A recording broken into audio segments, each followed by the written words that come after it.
Wheat in Great Britain. Wheat is a commonly used ingredient in most foods all over the world. It has been around for generations, since farming was first invented. It is simple to produce and versatile, growing all year round. But even though it is easy to produce, wheat still has a cost. The impact that it has on the environment or biome it is grown on has a negative effect. Some problems around Great Britain are pollution from pesticide or fertilizer use, impacts from climate change, and a wheat disease called stem rust. These problems affect not only the crop yields, but the environment around the crops, including us, humans.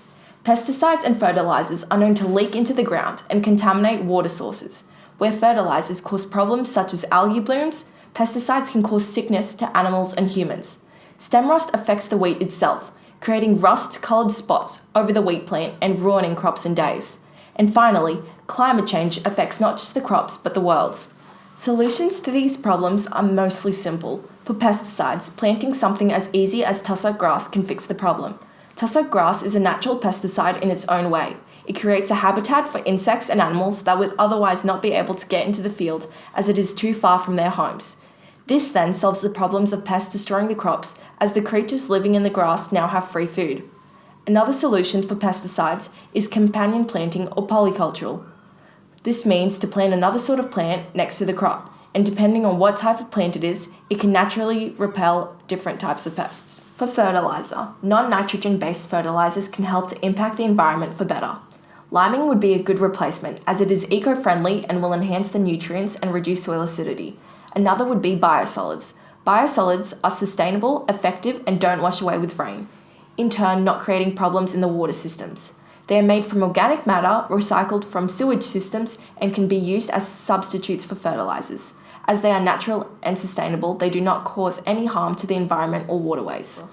For stem rust, monitoring the presence of common barberry shrubs allows the stem rust to be controlled and contained.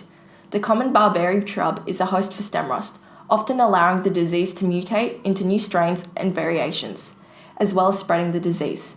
Recently, there have been talks of creating an app that allows the public to log their locations of barberry so that scientists can see where crops are most at risk and can remove the common barberry shrub from the areas if absolutely necessary, without harming species that rely on barberry, such as the barberry carpet moth. Finally, for the issue of climate change, vertical farming is a new way of creating an environment that is aiming for sustainability. This would mean that wheat could grow any time of the year, irrespective of Britain's climate. There are also nutritional benefits of growing wheat in vertical farms, as they are not exposed to harmful herbicides and pesticides.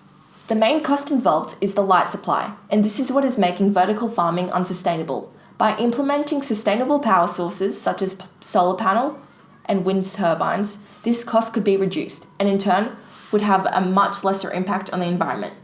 As the light and water sources would be controlled, it would make for a much more predictable yield, which is better for both the producers and consumers.